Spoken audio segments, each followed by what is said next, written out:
de Estados Unidos contra Cuba. Entonces tú decías, ¿a quién representa Cala? Mira, yo he aprendido a representar mis ideales.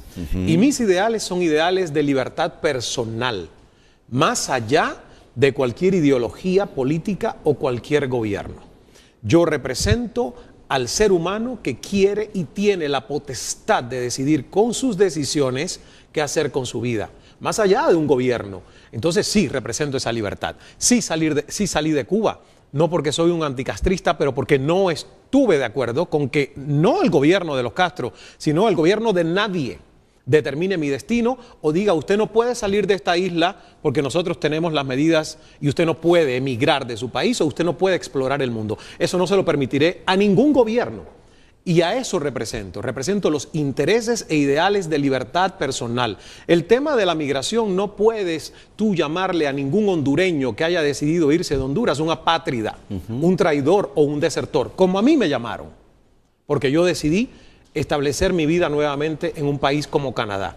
Entonces eso no se lo puedo permitir a ningún gobierno, porque no es de apátrida el tú querer explorar tu mundo, el tú querer... Además, es que mis intereses de salir de mi isla natal no fueron exclusivamente políticos, Renato. Desde que yo era niño, yo leía literatura infantil y yo decía, quiero ver la Torre Eiffel, quiero ver la Mona Lisa, quiero estar en tal museo, quiero ver las pirámides de Egipto. Y eso viviendo en Cuba por 28 años no lo logré. No logré ser mochilero como muchos jóvenes. Sí. ¿Verdad? Que a sus 15 o 16 años pueden decir, oye, no tengo mucha plata, pero me voy de mochilero a dormir en un sofá en cualquier lugar del mundo. Yo no tuve esa libertad. Y esa es la libertad que yo defiendo. Gústele a quien le guste, no le guste a quien no le guste. Si eso es representar el imperio, qué caricatura ideológica tenemos en nuestra mente entonces, ¿verdad? Porque fíjate que yo viví en Canadá y me quedé en ese país porque entendía que era un país capitalista con unos programas sociales que eran tan ambiciosos como los de Cuba. Claro, pero es que tú entiendes que a La Habana le dolió que uno de sus hijos, porque esto tiene un contexto. Cala fue comunista. Claro. Cala perteneció al Partido Comunista. Cala fue uno de los niños bonitos de Raúl Castro, de Fidel Castro. Bueno, yo no creo eso. No, discúlpame, pero niños bonitos es alguien a quien Raúl o Fidel Castro apadrinara, le diera casa, le diera comida y le diera condiciones especiales. Yo no considero que yo fui ningún niño bonito de nadie especial. Pero yo fui un tipo, hijo de una familia humilde que se la rayó muy duro para salir adelante. Pero el hecho de pertenecer a la juventud comunista, de estar afiliado al partido, de ser hombre de radio, de reproducir con todo y sus reservas el sistema, el salir del país... Y el escuchar acá la libertario, claro que le dolió a La Habana. Bueno, ¿le dolió? Qué pena que le haya dolido, pero yo nací año 1969, 10 años después que triunfó la revolución. Nunca conocí ningún otro régimen.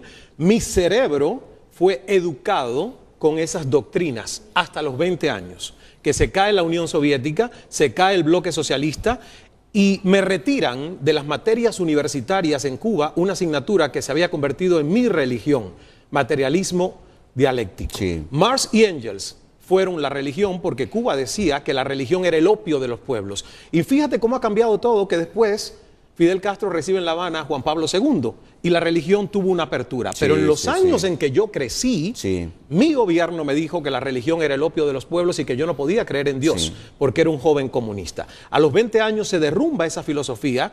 Me acuerdo que simplemente por cuestionar en la universidad y decir, bueno, ¿y todo lo que me han puesto en el cerebro de marxismo-leninismo a dónde va? ¡Pum! Se cancela materialismo dialéctico como asignatura. Y es el momento en que a mí me toca cuestionar todos esos programas que en mi disco duro por 20 años me habían sembrado. Si eso es ser apátrida, entonces lo que la gente quiere en este tipo de gobiernos es que no pienses, que no tengas autonomía intelectual. Y tú amas la libertad. Claro. Ni tengo que preguntarte si te gusta el comunismo, porque con amar la libertad y procurar la libertad, ya me estás diciendo no soy comunista.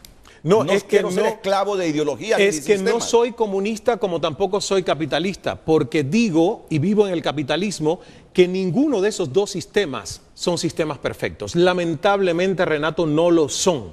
El capitalismo es la explotación del hombre por el hombre, tal como a mí me enseñaron desde el punto de vista del comunismo. Pero lo que llegué es que hay que encontrar un punto medio, un punto moderado de ideologías donde la redistribución de la riqueza sea más equitativa, donde no se piense nada más en el beneficio de los que más tienen, y yo no represento a los que más tienen porque yo vengo del proletariado. A mí me formaron para ser un proletario y me ha costado muchísimo trabajo la relación con el dinero, que siempre fue escaso y que nunca lo tuve. Porque yo salí de Cuba con una maleta y una cámara fotográfica prestadas. Fui mesero, me gané centavo a centavo el dinero para hacer mis papeles migratorios en Canadá y todavía tengo esa escasez mental que produce el tú no tener mucho de niño o de adolescente. Y ahora que lo tienes más que cuando vivías en La Habana, ¿cómo te sientes con el dinero? Pues es una relación un poco conflictiva porque siempre estoy pensando que se va. Entonces no es, ¿entiendes? Todavía una relación de abundancia. Pero el dinero es un vehículo, el dinero es un propósito para tú vivir experiencias. Lo que yo sí tengo muy claro es que el dinero para mí no significa acumular propiedades. Yo no vivo ni siquiera en una casa propia, vivo en una casa rentada. Porque la única vez que compré una casa, que fue en el 2006, 2 años después la tuve que entregar al banco con embargo hipotecario por el tema de la burbuja financiera en Estados Unidos. Entonces yo no me creo el cuento del imperio, no me creo el cuento del sueño americano. Hay más de 11 millones de personas sufriendo en Estados Unidos. O sea que tus objetivos con el trabajo no es amasar fortunas. No, por supuesto. Volverte millonario. Es amasar experiencias. Ojalá me vuelva millonario. Porque siento que si eres millonario y sabes usar tu fortuna para bien, como hay mucha gente que lo ha demostrado, y hacer propósito con esa fortuna y ayudar y vivir experiencias, no hay nada malo con el dinero. No hay tampoco por qué decir los ricos son malos, los pobres son buenos. No, señor. Esos son estereotipos y caricaturas ideológicas que han enfrentado a las clases sociales. Yo creo que hay que tener una coherencia de decir podemos convivir y hacer un país mejor y ayudar a los que más necesitan y los que menos tienen. ¿Ha regresado a La Habana, Cala? Hace casi 14 años no voy, porque en el 2001 fui, pasé 15 días después que salí en el 98, regreso en el 2002, el oficial de inmigración en Santiago de Cuba en el aeropuerto no me deja entrar, y luego realmente para mí fue una humillación. ¿No has intentado volver? No, no he intentado volver, quisiera intentar. Ahora hay un poquito más de libertad en ese sentido, ¿no? Claro, claro, quisiera intentar volver y yo realmente me considero tan cubano como el cubano que vive en Cuba, que esté a favor o en contra del gobierno. Porque hay algo que sí puedo decir. El grado de cubanía o el grado de patriotismo de un hondureño no lo determina su filiación ideológica. En una democracia no es más o menos hondureño el que le va al Partido Libre o a los otros partidos, ¿verdad? No lo determina. Entonces, ¿por qué en un país como Cuba el que no necesariamente piense igual al único partido que existe va a ser un apátrida? Eso es una caricatura ideológica y eso es lo que yo digo que es una falta de libertad personal. Sabes que, entre otras cosas, te admiro como profesional de la comunicación, pero también porque no te avergüenzas de Dios. No te avergüenzas de Dios. Bueno, ¿los comunistas son ateos?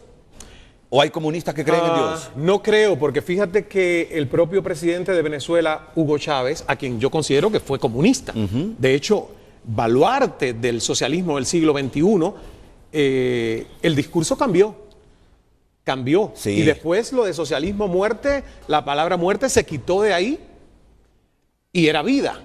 Y después en sus últimos días, en su lucha contra el cáncer, Dios fue un elemento recurrente en sus mensajes. Mira, cuando alguien me pregunta, ¿tú tienes la certeza de que Dios existe? Yo digo, es la fe, en el sentido de decir, yo nunca lo he visto, pero creo en los milagros. Yo escuché a Ramos preguntándote, porque sentía a Jorge Ramos como diciéndote, Cala, sos un periodista.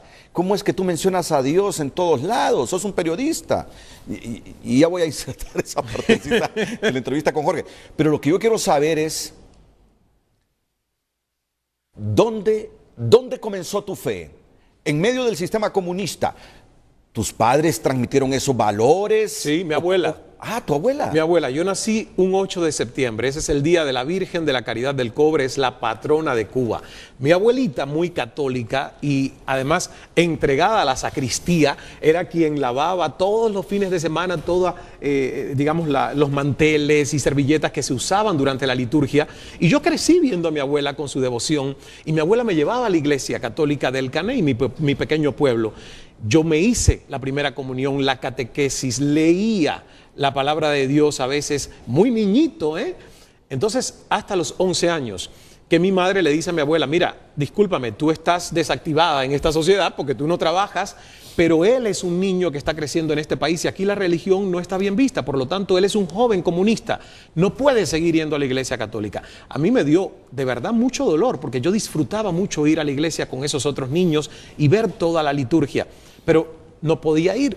Mi mamá le dice a mi abuela, ¿verdad? No puede ir, es un niño comunista. Y te digo, pasaron tantos años en los que yo seguía creyendo en Dios y en la Virgen de la Caridad del Cobre y sí seguía yendo a la Basílica del Cobre todos los 8 de septiembre, que hay una peregrinación enorme de todas partes del país como devoción a la Virgen milagrosa de la Caridad del Cobre.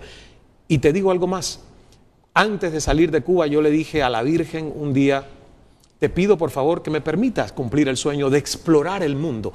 Yo nunca me imaginé llegar a Canadá, ni siquiera a Estados Unidos. Yo decía el mundo. O sea, yo quiero conocer el mundo, llévame a conocer el mundo. Y ella creo que me concedió ese milagro, ¿no? Los hombres de fe creemos en lo que yo te voy a preguntar. Los hombres de fe. Y por cuestiones de género voy a decir las mujeres también, ¿verdad? Claro. Aunque con los hombres estén incluidas las mujeres, pero como ahora el género, y está bien. Podemos decir los seres de fe. Así es, de fe. Imagínate cuántos lugares has conocido, la influencia que tú tienes en América Latina, el aprecio y el afecto que tiene la gente en América Latina. Hace unos años estabas ahí en La Habana y le dijiste a la Virgen, yo quiero conocer el mundo. ¿Te has puesto a pensar que Dios está cumpliendo una misión contigo? Por supuesto. Y tú sabes cuándo me puse a pensar eso, que no existen las casualidades, sino lo que mucha gente dice, las diosidencias. ¿Por qué, Renato? ¿Tú ves cómo se llama este libro? Sí. El poder de escuchar. El poder de escuchar. Este libro, este título llegó a mí, El secreto del buen hablar es saber escuchar, y yo no coordiné o no junté hasta momentos en que ya estaba escribiendo el libro que digo, no puede ser. La etimología de mi nombre en hebreo significa Dios te escucha. Ismael significa Dios te escucha o al que Dios escucha. Entonces, yo digo, no, espérate un momentito.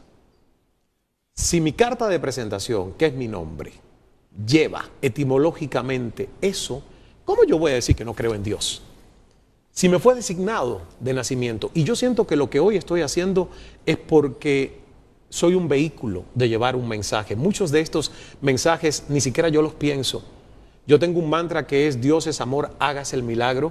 Comienzo el programa y dejo que mi mente sea un vehículo de algo que llega no sé de dónde y que fluye. Porque a veces entre más rígido tratamos de ser, más mediocres somos, ¿no? Sí. Entonces yo digo, mira, voy a dejar que esto fluya, a ver qué sale hoy. Y por eso las conferencias a veces tienen esa presentación que es un guión para que mi mente no se disocie mucho, pero las cosas van naciendo de algo que va llegando. Entonces yo creo que seríamos demasiado absolutos para decir que somos los únicos seres inteligentes en este vasto universo. Cala, ¿quieres conocer un presentimiento? Ajá. Ese libro, por la reacción que te miré hace algunos minutos, me imagino que me lo vas a regalar. Aquí está, te lo voy a autografiar. Muy bien. Hoy estamos viendo ese libro, El poder de escuchar. Tienes otro, ¿verdad? Tengo uno en preparación, un segundo libro en preparación. Un buen hijo de P. Un buen hijo de P, exactamente. No pongan el grito en el cielo, por favor, que es un libro con irreverencia, pero tiene un mensaje positivo, constructivo. Es el otro libro que va a salir muy pronto, Un buen hijo de P. Pero yo presiento que Cala, así como lo escucho, con la trayectoria que lleva, con el convencimiento que tiene, que cumple una misión de Dios por su fe, por su temor a Dios, en pocos años, y ojalá que Dios me dé vida y a él también para estar de nuevo aquí en este set. Cala me va a me va a poner ahí su firma en un libro, en otro libro que él mismo va a escribir, el temor a Dios, el poder de Dios. Yo siento que Cala va a terminar predicando, sin dejar de hacer lo que hace. Yo siento que Cala va a terminar masificando el mensaje de Dios entre la gente. Libertad personal. El tema de la migración no puedes tú llamarle a ningún hondureño que haya decidido irse de Honduras un apátrida, un traidor o un desertor, como a mí me llamaron, porque yo decidí establecer mi vida nuevamente en un país como Canadá. Entonces eso no se lo puedo permitir a ningún gobierno, porque no es de apátrida el tú querer explorar tu mundo, el tú querer... Además, es que mis intereses de salir de mi... Sí, represento esa libertad. Sí salí de Cuba. No porque soy un anticastrista, pero porque no estuve de acuerdo con que no el gobierno de los Castro, sino el gobierno de nadie determine mi destino o diga usted no puede salir de esta isla porque nosotros tenemos las medidas y usted no puede emigrar de su país o usted no puede explorar el mundo. Eso no se lo permitiré a ningún gobierno. Y a eso represento los intereses e ideales de libertad en un sofá en cualquier lugar del mundo. Yo no tuve esa libertad y esa es la libertad que yo defiendo. Gústele a quien le guste, no le guste a quien no le guste. Si eso es representar el imperio, qué caricatura ideológica tenemos en nuestra mente entonces, ¿verdad? Porque fíjate que yo viví en Canadá y me quedé en ese país porque entendía que era un país capitalista con unos programas sociales que eran tan ambiciosos como los de Cuba. Claro, pero es que... De mi isla natal no fueron exclusivamente políticos, Renato. Desde que yo era niño, yo leía literatura infantil y yo decía... Quiero ver la Torre Eiffel, quiero ver la Mona Lisa, quiero estar en tal museo, quiero ver las pirámides de Egipto. Y eso viviendo en Cuba por 28 años no lo logré. No logré ser mochilero como muchos jóvenes, ¿verdad? Que a sus 15 o 16 años pueden decir, oye, no tengo mucha plata, pero me voy de mochilero a dormir de Estados Unidos contra Cuba. Entonces tú decías, ¿a quién representa Cala? Mira, yo he aprendido a representar mis ideales. Y mis ideales son ideales de libertad personal, más allá de cualquier ideología política o cualquier gobierno. Yo represento al ser humano que quiere y tiene la potestad de decidir con sus decisiones qué hacer con su vida, más allá de un gobierno. Entonces,